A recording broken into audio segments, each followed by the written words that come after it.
같이 하나님께 믿음의 고백을 하고 말씀을 나누겠습니다. 주님 지금 좋습니다. 시작.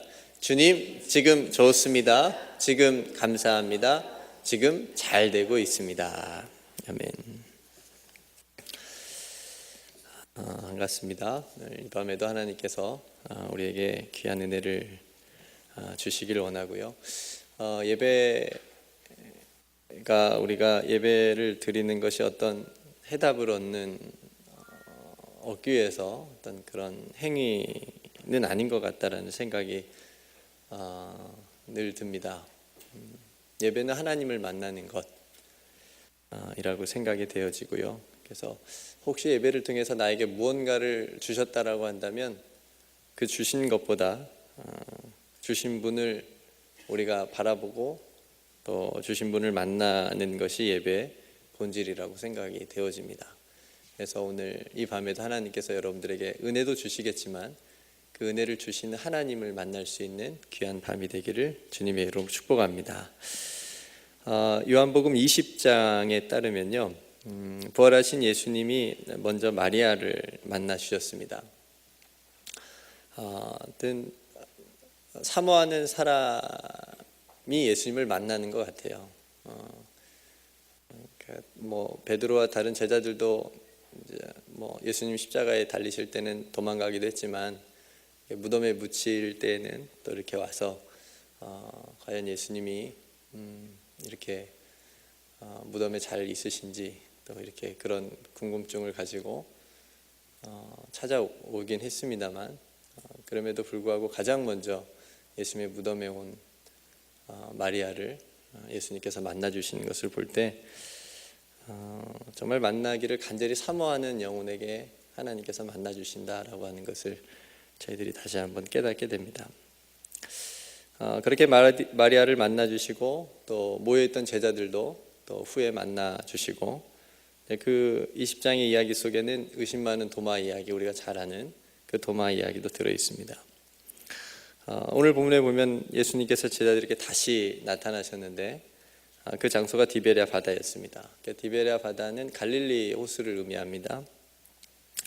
그러니까 지금 제자들은 자신의 삶의 터전이었고 거기서 이제 고기 잡으면서 살았으니까 그리고 신앙적으로는 또 예수님을 만났던 곳이니까 갈릴리 바다에서 그러니까 예수님을 처음 만났던 장소로 다시 이제 갔던 겁니다. 그런 의미에서 볼 때 저도 그런 이제 경험들이 이제 몇 번 있고 지금도 그런 사모함이 있긴 있습니다. 이제 모 교회에서 사역을 하다가 이제 다른 교회로 이제 사역지를 이렇게 옮기게 될 때 한참을 사역하다가 이제 집에 김제 오게 될 때가 있으면 일부러 교회를 지나치지 않아도 되는 길인데 일부러 모 교회를 지나치는 길을 택해서 이렇게 지나가면서 교회를 바라보면서 지나갑니다. 그러면 정말 어렸을 때부터 이렇게 교회 생활했던 그 안에서의 그 모습이 정말 주마등처럼 이렇게 쓱 지나갑니다. 그 짧은 순간에 그러면서 이제 마음이 다시 이렇게 정말 기쁨이 이제 충만하게 되고 또 하나님께서 주시는 은혜가 있습니다. 한 번은 또 어렸을 적에 살았던 집도 가본 적이 있죠. 그 집에 가서 또 여러 어렸을 때 살았던 또 추억들, 그 추억들도 이제 이렇게 떠올리게 됩니다. 지금도 어떤 모습일까 궁금하기도 합니다. 신학교 졸업 후에는 또 신학교에 찾아가기도 했고요. 그래서 그 기도했던 자리, 그리고 이제 예배 드렸던 자리, 그리고 이제 선지동산이라고 선교사님들의 묘지가 있었는데 학교 옆에 그 계단을 오르면서 했던 수많은 결단들과 이제 생각들을 다시 이제 끄집어내서 이렇게 다시 이제 하는 그런 시간들도 가지기도 하고요. 주님을 만나는 것, 그리고 주님을 만났던 곳을 또 기억하고 또 가는 것, 또 주님을 처음 만난 그런 날이라고 하는 복음성가도 있는 것처럼 어떤 그런 것이 우리의 인생에서 참 의미가 있다고 봅니다. 여러분들도 아마 다 그런 곳이나 그런 때나 또 그런 장소나 뭐 그런 시간들이 아마 다 있으시라고 생각이 되어집니다.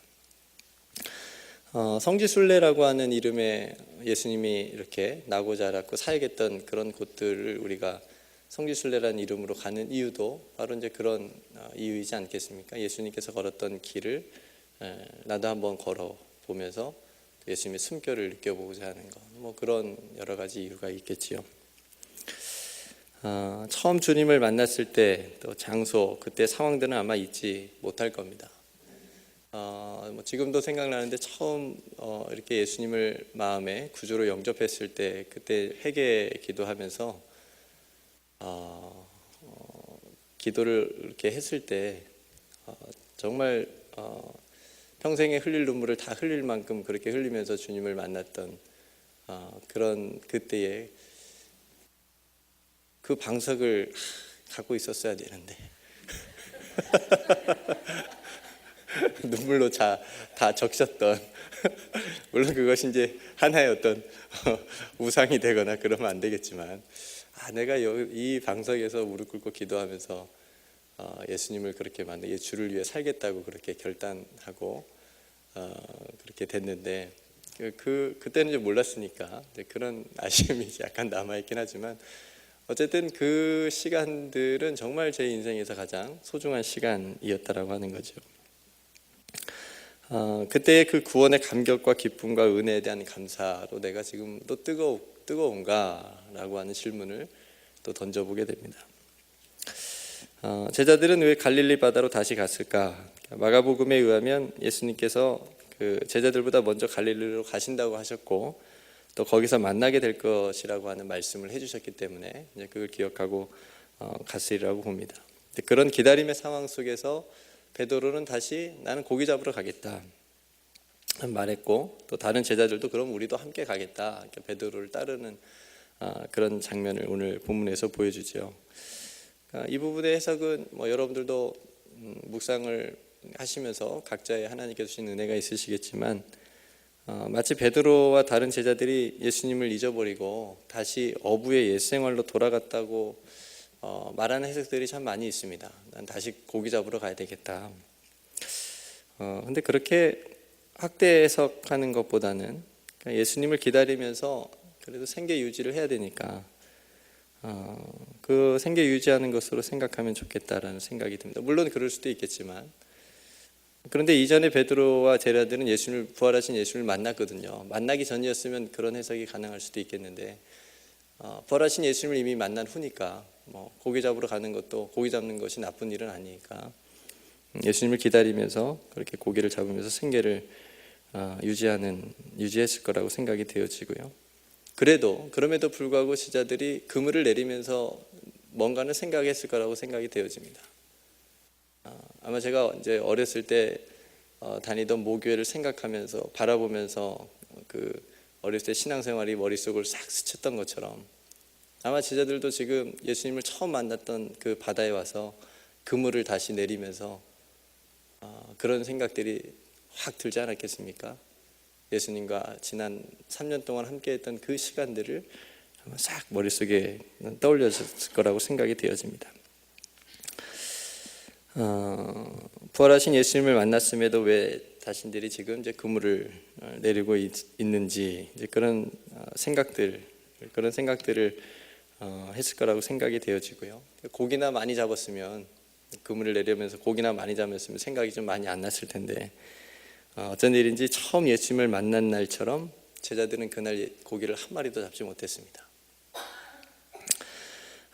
베드로와 제자들은 그물을 던질 때마다 예수님을 생각했을 거고 또 던질 때마다 예수님과 함께했던 예수님이 가르쳐줬던 얘기들, 예수님과 함께했던 시간들을 많이 떠올렸을 겁니다. 그렇게 시간이 지나서 날이 새어갈 때쯤 예수님께서 제자들을 다시 찾아오시죠. 성경은 늘 찾아오시는 예수님을 말합니다. 이건 구원에 있어서 굉장히 중요한 주제가 됩니다. 우리가 주님을 찾아가는 게 아니고 우리를 구원하시기 위해서 찾아오신 주님을 성경은 늘 얘기를 합니다. 대표적인 구원의 그 이야기 사건이 삭개오 이야기를 들 수가 있는데 물론 뭐 작은 키로 뽕나무에 이렇게 올라가는 삭개오의 열심을 뭐 이야기하기도 하지만 다른 측면에서는 그렇지만 더 중요한 것은 그런 삭개오를 지나치지 않으시고 삭개오의 집에 거하시면서 그에게 구원의 은혜를 베푸시는 모습, 그런 모습이 우리 자신도 같은 은혜를 경험을 하게 되죠. 그러니까 저와 여러분들이 삭개오지요. 그러니까 우리가 먼저 뭔가 한 일이 있다고 한다면 그것이 아무리 위대한 일이라고 할지라도, 우리가 주님을 위해서 하는 일이 아무리 큰 일이라고 할지라도, 인간 세계에서 정말 크게 업적을 남길 만한 일이라고 할지라도 구원을 얘기하는 데 있어서 그 일은 삭개오가 뽕나무 위에 올라가는 일하고 똑같은 겁니다. 그저 예수님을 보기 위해 뽕나무 위에 올라간 일과 같은 겁니다.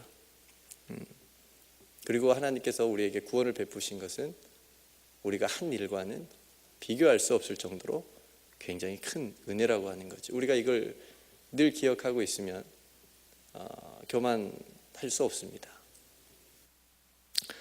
오늘 이 밤도 저와 여러분들에게 예수님께서 가만히 찾아와 주셔서 우리의 마음과 아픔, 혹시 아픔과 상처와 어떤 인생의 힘듦을 가만히 만져주시고 또 보듬어 주시고 안아주셨으면 좋겠습니다. 우리에게 찾아오시는 예수님을 만났으면 좋겠습니다. 근데 예수님의 제자들은 안타깝게도 그렇게 삶의 현장에 다시 예수님께서 찾아오셨는데 제자들은 예수님을 알아보지 못했습니다. 부활하신 예수님을 한번 이전에 만났으면 왜 알아보지 못했을까? 해가 뜰 무렵이었으니까 얼굴을 알아보지 못하지는 않았을 것 같고요. 그리고 예수님의 얼굴을 모르는 것도 아니고 저 엠마오로 갔던 제자들처럼 아마 예수님이라고 생각지도 못하지 않았을까라는 생각이 들고요. 그렇게 자신을 알아보지 못한 제자들에게 얘들아 너에게 고기가 있느냐 이렇게 물으십니다. 그리고는 한 마리도 잡지 못했다라고 하자 또 처음 만났을 때처럼 그물을 배 오른편에 던지라 이렇게 말씀하십니다. 그렇게 던졌더니 물고기가 너무 많이 잡혀서 그물을 들 수 없을 정도로 많이 잡히게 됩니다. 그때 이제 7절에 보면 예수님께서 사랑하시는 그 제자 요한을 가리킵니다. 사도 요한이 베드로에게 얼른 말합니다. 주님이시라. 주님이시라. 다만 요한복음을 요한 공동체가 기록을 했기 때문에 자신을 주님을 가장 먼저 알아봤다라고 하는 것을 좀 내세우기 위해서 이렇게 썼는지 모르겠지만 아무튼 요한이 가장 먼저 주님을 알아보고 베드로에게 주님이시다 이렇게 얘기를 합니다. 이 같은 기적을 행하실 수 있는 분은 오직 예수님 한 분이라고 하는 것을 요한은 분명하게 기억하고 있었기 때문에 그렇게 주님을 알아봤겠지요. 그렇게 외쳤습니다. 주님이시라. 이 말을 들은 베드로의 행동을 여러분들이 보시면 주님이시라라고 하는 말에 베드로는 일하기 위해서 벗어났던 옷을 급히 다시 챙겨 입고 바다로 뛰어내립니다. 여기서 바다로 뛰어내리다라고 하는 구절의 원문의 뜻은 베드로는 자기 자신을 바닷속으로 던졌다라고 하는 그런 의미가 있습니다. 바닷속으로 던졌다, 자기 자신을. 그러니까 처음 주님을 만났을 때처럼 그물이 찢어지게 잡힌 고기가 이제 중요한 게 아닌 거죠. 이제 주님이 자신을 찾아온 거니까, 그렇게 기다리던 주님을 다시 만나게 된 거니까 이제 뭐 고기가 중요한 게 아닙니다. 부활하신 주님이 오셨는데 그 무엇이 보이겠습니까? 그러니까 저는 오늘 이 본문을 통해서 묵상하고 설교를 준비하면서 베드로의 행동을 생각해 보는 겁니다. 바다로 뛰어내린 베드로의 행동을 우리가 뭐 이렇게 판단하기로는 베드로는 참 단순하고 성격이 급한, 그렇게 생각을 하잖아요. 그런 행동파였고, 그래서 그런지 이전에 이미 바다도 한번 걸어본 경험이 있고, 비록 파도를 보고 무서워서 빠지긴 했지만 아마 그 경험은 베드로의 인생에서 정말 잊지 못할 엄청난 경험이었기 때문에 근데 지금 주님이라는 말을 듣고 다시 바다로 뛰어내리는 베드로의 모습에서, 그러니까 우리의 신앙에서 주님을 향해서 우리는 어떤 행동을 취할 수 있는 것인지, 그리고 나는 어떻게 주님 앞에서 어떤 모습을 가지고 내 신앙적인 결단을 행동으로 나타내는지를 생각해 볼 수 있다고 생각이 되어집니다. 그러니까 주님이시라라고 하는 이 말은 모든 것이라고 하는 의미죠. 주님이시라, 나의 주님이시라. 여러분들 예수님을 영접하셨을 때 고백했던 것처럼 예수님은 나의 전부시고 내 생명보다도 귀하신 나의 모든 것 되시는 분이십니다라는 고백을 다 하시고 예수님을 영접하신 거니까, 주님이시다라고 하는 것은 베드로가 자기 자신을 바닷속으로 온전히 던졌다라고 하는 그런 의미처럼 내가 주님 앞에 모든 것을 던진다라고 하는 그런, 우리 모든 것을 다 드릴 수 있다라고 하는 그런 의미가 있는 거니까요. 그러니까 모든 것이라고 하는 의미죠. 그러니까 주님이시라라고 하는 말만 듣고 주님을 향해서 바다를 향해 뛰어내리는 그런 베드로의 모습을 보면서 믿음을 다시 한번 생각해 보는 거죠. 여러분은 믿음을 무엇이라고 생각하십니까? 믿음이 좋다라고 하는 좋은 사람은 어떤 사람을 의미하는 걸까요?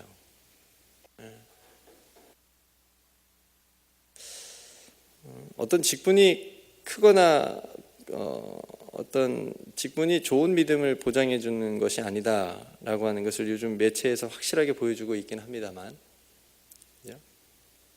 직분이 어떤 믿음이 크고 이렇게 작다라고 하는 것을 보여주고 있는 건 아닌 것 같습니다. 그러니까 예수님께서도 너희가 돌이켜 어린아이와 같지 아니하면 결단코 천국에 들어가지 못하리라 하신 것처럼 어린아이 같은 믿음을 강조하시긴 하셨는데, 이 말은 당시 종교 사제들과 지도자들의 어떤 믿음이 천국에 들어가는 것을 보장하지 않았다라고 하는 것을 반대로 얘기해 주고 있는 거니까요. 그래서 더더욱 자신의 어떤 그런 것을 또 믿음을 교만으로 나타내면 안 되겠죠. 그러니까 그렇다고 해서 여러분들이 또 오해를 하시면 안 되는 것이, 어떤 신앙의 연륜을 무시해서는 안 된다고 하는 저는 생각이 되어집니다. 왜냐하면 믿음 또한 훈련이기 때문에 저는 지금도 고개가 숙여지는 분들, 마음의 존경을 가지고 바라보는 분들, 평생 기도로 사시는 장로님 권사님들, 정말 하나님을 사랑하는 그런 모습을 가지고 몸된 교회를 위해서 이렇게 한평생 살아오시는 분들, 또 정말 크리스찬답게 세상에 나가서 그렇게 정의를 위해서 살아가시는 분들, 그런 분들 보면 정말 고개가 숙여지고 마음의 존경이 되어집니다. 그러니까 우리가 하나님께서 주신 어떤 직분이나 어떤 그런 거룩한 것들이 있다면 그걸 가지고 하나님께서 주시는 귀한 어떤 하나님을 위해서 쓸 수 있는 그런 역할들을 우리가 감당했으면 좋겠다라는 생각이 되어집니다. 그러니까 믿음이라고 하는 것이 선물이지 않습니까? 그러니까 하나님께서 저와 여러분들에게 크고 바른 믿음을 주시기를 저는 기도를 합니다. 하나님께서 나에게 믿음을 주시되, 작은 것보다는 큰 믿음이 좋은 거니까 큰 믿음을 주시되 그것이 바른 믿음이었으면 좋겠다. 하나님을 기쁘시게 하는 믿음, 그런 믿음으로 우리가 살아가는 것이 굉장히 중요합니다. 여러분 각자 믿음의 정의가 있으실 수도 있겠지만, 오늘 바다에 뛰어내린 베드로를 보면서 믿음에 대해서 한번 생각해 보게 됐습니다. 여러분들 아이를 키우실 때 아마 그런 경험이 있으실지 모르겠어요. 우리 큰아이가 이제 어렸을 때 잘 안기지 않습니까? 지금은 막내가 이제 잘 안기지만, 자기 키만한 책상에 올라가서도 저를 향해서 이렇게 활짝 웃으면서 뜁니다.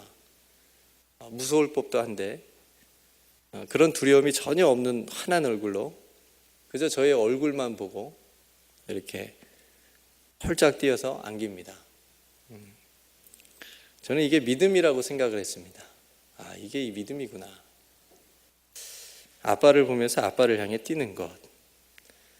그런데 아이가 이제 조금 자라면서 크면서 저를 향해 잘 뛰지 못했습니다. 물론 저 또한 이 아이가 이제 무거워졌기 때문에 얘를 내가 이제 잘 받을 수 있을까라는 긴장감도 있게 들긴 하지만, 저는 여전히 똑같이 두 팔을 활짝 벌리고 아이를 받을 준비를 하는 겁니다. 그런데 이 아이는 이제 어렸을 때 뛰었던 그 모습이 아니고 이제 주저합니다. 망설이고요.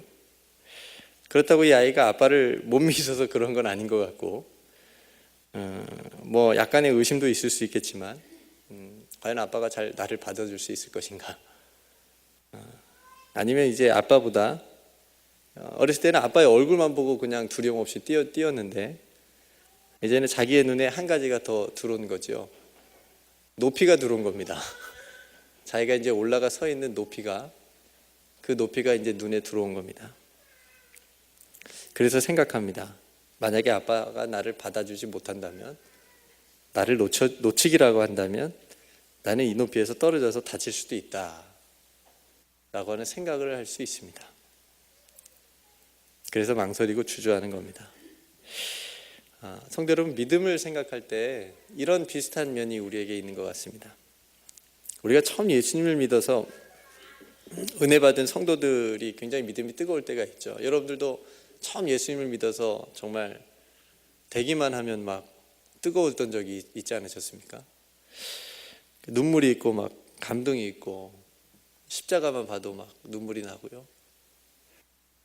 그런 은혜가 있었을 때가 있죠. 세상에 나가서도 뭐 다윗처럼 그렇게 무서울 것이 없는 그런 담대함도 그때 있고요. 주님이 자신과 함께 계신다고 믿기 때문에 어떤 어려움도, 나에게 오는 어떤 어려움도 내가 능히 기쁘게 감당할 수 있다라고 하는 그런 마음, 상태, 그런 믿음의 상태가 있었을 때가 있을 거라고 생각이 되어집니다. 지금도 그러신지요? 네. 이것을 뭐 신앙의 첫사랑이라고 부르지 않습니까? 그래서 이제 시간이 지나서 세상에 살면서 이런저런 생각이 들어옵니다. 계산도 하게 되고 약간의 두려움도 있고, 인생에 살면서 몇 번의 실패를 경험하게 되면 의심도 생기고, 그러다 보면 이제 첫사랑 때처럼 어렸을 때 아빠를 향해서 아빠 얼굴만 보고 두려움 없이 뛰어내렸던 그때가 아니라 잘 뛰지 못하고 주저하게 되고 망설이게 되는 거죠. 뭐 그렇다고 예수님을 사랑하지 않는 것도 아니고, 그렇다고 믿음이 식은 것도 아닌데 그렇게 됩니다. 그런 모습이 우리들의 모습, 신앙의 모습 가운데 있을 수 있다라고 하는 거죠. 여러분들의 모습은 어떤지요? 믿음은 주님을 향해서 다시 뛰는 거라고 생각을 합니다. 오늘 베드로가 예수님을 처음 만난 장소에서 다시 처음 상황, 고기를 잡지 못했을 때의 그 모습이 똑같이 되풀이되면서 예수님을 향해서 다시 바다를 향해서 뛰어내렸다. 그런 것처럼 저와 여러분들의 믿음이 그렇게 회복되었으면 좋겠다라는 생각이 되었습니다. 처음 예수님을 만났을 때, 그러니까 사랑이라고 하는 것, 부부의 사랑도 그렇지만 어떤 분에게 한번 여쭤본 적이 있는데, 나이 좀 지극히 드신 분에게 아내를 볼 때 처음 만났을 때 얼굴로 보이십니까? 웃으시는 분들은 어떤 의미가 있는 거죠? 어떠세요?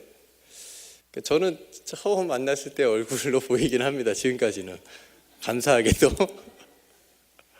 네, 아내는 어쩐지 모르겠지만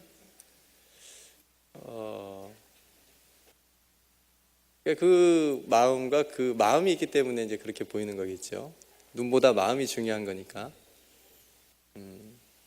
예수님을 향한 우리의 믿음도 그런 믿음이어야 되지 않을까 싶습니다. 예수님을 처음 만나서 정말 뜨겁게 사랑했던 그 마음을 잃어버리지 않고, 그 마음이라면 무엇이든지 내가 다 견딜 수 있고 이겨낼 수 있다라고 하는 생각을 가졌었던 그 믿음으로 늘 예수님을 향해서 뛰어내릴 수 있는 그런 마음으로 사는 것, 그런 믿음으로 사는 것이 우리에게 오늘날 필요하지 않나 생각해 봅니다. 오늘 말씀을 통해서요. 물론 이제 우리의 눈에 높이도 보이고 우리를 덮는 다가오는 파도도 보이지만 우리를 향해서 두 팔 벌리고 안아주시기 원하시는, 우리를 늘 받아주려고 이렇게 기다리시는 그 예수님의 얼굴이 그 어떤 것보다도 우리 눈에 크게 보여야 우리가 예수님을 향해서 뛰어내릴 만한 믿음을 가질 수 있게 된다고 생각이 되어집니다. 우리의 눈에 무엇이 보이는가? 내가 주님을 처음 만난 날, 그리고 오늘도 주님을 만난 날이 되기를 간절히 소망합니다. 주님이시라, 주님이시라. 이 한마디가 베드로의 믿음을 다시 깨웠다고 생각을 하게 됩니다. 주님이시라. 여러분들의 삶에 누군가가 주님이시라. 저는 예배가 주님이시라 이렇게 말하는 것이 됐으면 좋겠고, 찬양이 그랬으면 좋겠고, 기도가 됐으면 좋겠습니다. 그래서 다시 나를 예수님에게로 뛰어내리게 하는 정말 엄청난 파워를 가진, 엄청난 내 인생을 바꿀 수 있는, 잠자고 있는 나의 믿음을 깨울 수 있는, 약해져가고 있는 나의 예수를 향한 이 심장의 고동소리를 다시 뛰게 할 수 있는 그런 음성이었으면 좋겠습니다. 주님이시라. 내가 그 주님을 위해서 내가 어떻게 살리라라고 하는 처음 우리가 고백했던 그 결단이 다시 회복됐으면 좋겠습니다. 우리에게도 주님이시라라고 하는 이 말이 저와 여러분들의 믿음을 다시 깨우고 주님을 처음 만나고 주님을 향한 고백과 우리의 삶의 결단이 다시 회복되어지고 예수님을 향해서 뛸 수 있는 그런 믿음으로 나아갈 수 있는 귀한 밤이 되기를 주님의 이름으로 축복합니다. 기도하겠습니다. 하나님, 오늘 부활하신 예수님께서 사랑하는 제자들을 다시 만나는 장면을 우리가 함께 나누면서 말씀들을 함께 생각해 봤습니다. 처음 예수님을 만났던 갈릴리 바다에서 다시 제자들을 만나주신 주님, 그 주님을 알아보아서 다시 바다를 향해서 믿음을 가지고 뛰어내린 베드로의 모습을 통해서 우리 자신의 믿음을 다시 한번 뒤돌아봤습니다. 하나님, 우리에게도 처음 주님을 만난 날이 있습니다. 그때의 모습이 있습니다. 그때 결단이 있고 그때 믿음이 있습니다. 주님과의 첫사랑, 그 믿음을 가지고 우리가 살아가야 되지만 때로는 세상의 험한 파도 앞에서 우리의 믿음보다는 여러 가지 세상적인 계산이 앞설 때가 있었고 또 의심할 때가 있었고 망설이고 주저할 때가 있었습니다. 하나님, 이제 주님이시라 라고 하는 이 말씀 앞에 우리가 다시 예수 그리스도를 향해서 나의 모든 것 대신 주님을 향해서 뛸 수 있는 그런 믿음을 우리 모두에게 회복시켜 주시옵소서. 주님을 만난 그 기쁨, 그 구원의 은혜, 그 감사가 날마다 우리의 삶 가운데 있게 하여 주시옵소서. 교만하지 않게 하시고 날마다 예수 그리스도의 사랑 안에서 힘있게 담대하게 그 어떤 파도도 넘을 수 있는 그런 믿음을 우리에게 더하여 주시옵소서. 주님을 만나길 소원합니다. 주님께서 우리를 찾아오신 줄로 믿습니다. 찾아오신 주님을 우리가 그 주님의 음성을 들으며 다시 하나님의 거룩한 백성으로 살아갈 수 있는 우리 모두가 되게 하여 주시옵소서. 모든 것 하나님께 감사드리며 사랑이 많으신 예수님의 이름으로 간절히 기도드리옵나이다. 아멘.